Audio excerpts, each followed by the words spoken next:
On April 22, 2026, a finance minister stood up in Jakarta and said something that made shipping insurers nervous. He suggested Indonesia should start charging ships money to pass through the Strait of Malacca, one strait. 29% of the world's oil moves through it. Within 24 hours, his own government walked it back, but the idea didn't disappear. It's still on file. And the files show this wasn't the first time Indonesia has floated it. If that interests you, subscribe, because this channel covers what most people slept through. Part 1. Context. To understand why one sentence from one minister moved markets, you have to understand the strait itself. The Strait of Malacca sits between Malaysia, Singapore, and the Indonesian island of Sumatra. At its narrowest point, the Phillips Channel near Singapore, it is just 1.7 miles wide.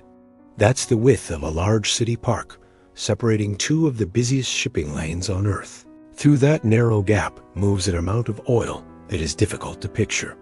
According to the U.S. Energy Information Administration, roughly 23.2 million barrels of oil passed through the Strait of Malacca every single day in the first half of 2025. That's 29% of all the oil moved by sea on the entire planet. For comparison, the Strait of Hormuz, the waterway everyone associates with oil crises, carried 20.9 million barrels a day in the same period. Malacca moves more oil than Hormuz. Most people have never heard of it. The cargo isn't just oil. Roughly a third of all globally traded goods pass through this strait.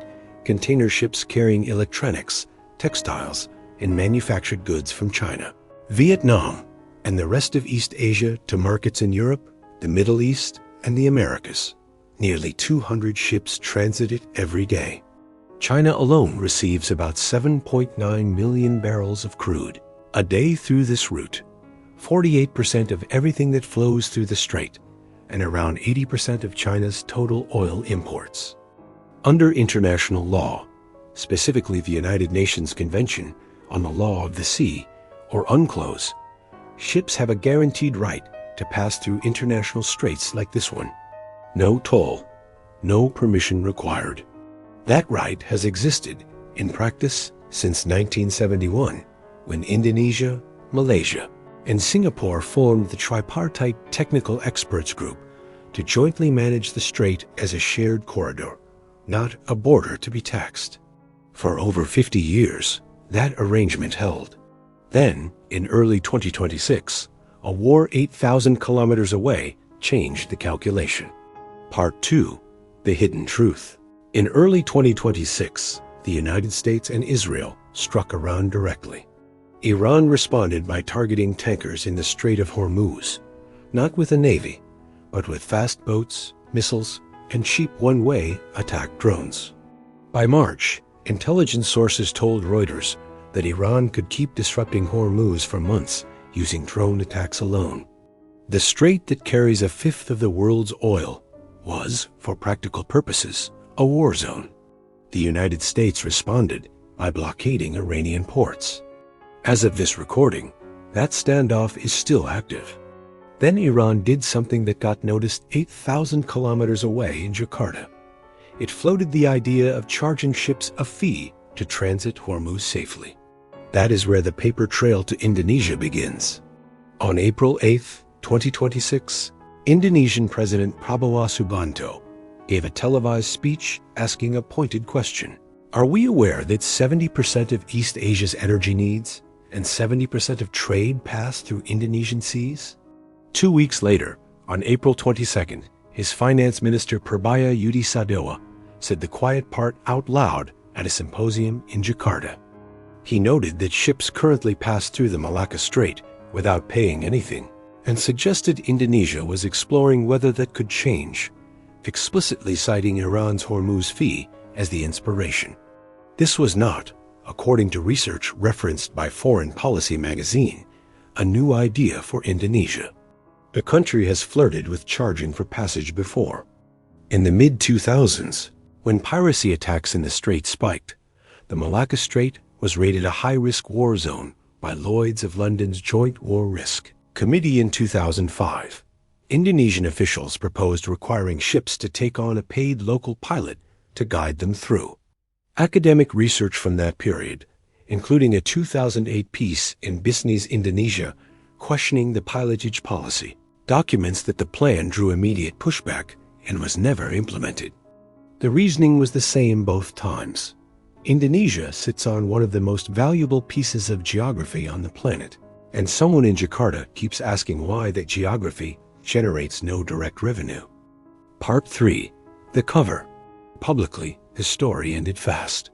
Within 24 hours of Purbaya's comments, Indonesia's Foreign Minister Sugiono disavowed them, stating clearly that Indonesia would not impose tariffs or levies on ships transiting the strait.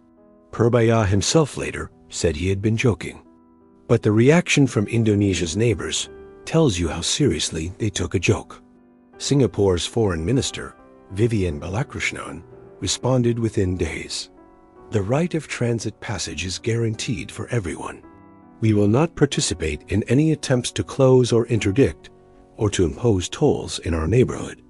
Malaysia's transport minister separately reaffirmed his country's commitment to free navigation.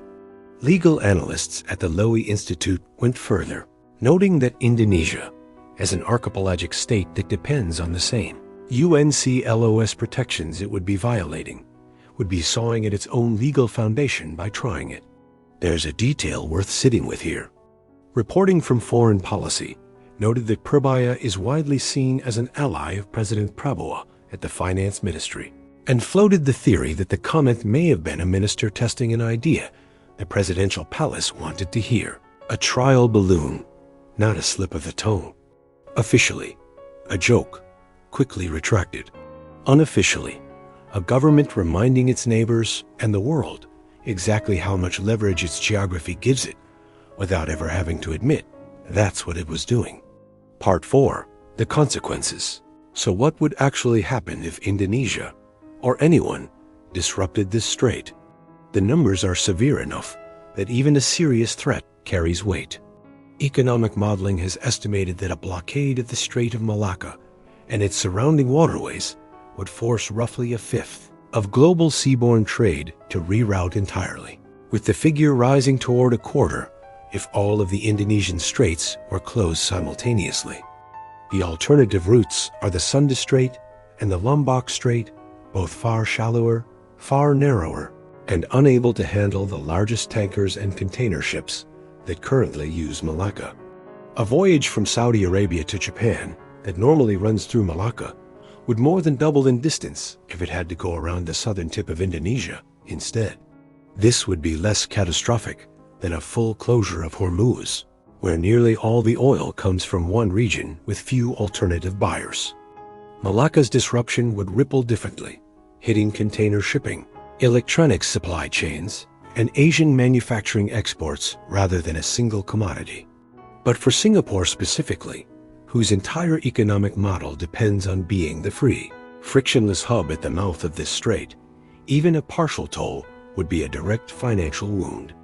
And geopolitically, it would set a precedent every other strait-controlling nation in the world would notice immediately. From Egypt at the Suez Canal to Denmark at the entrance to the Baltic.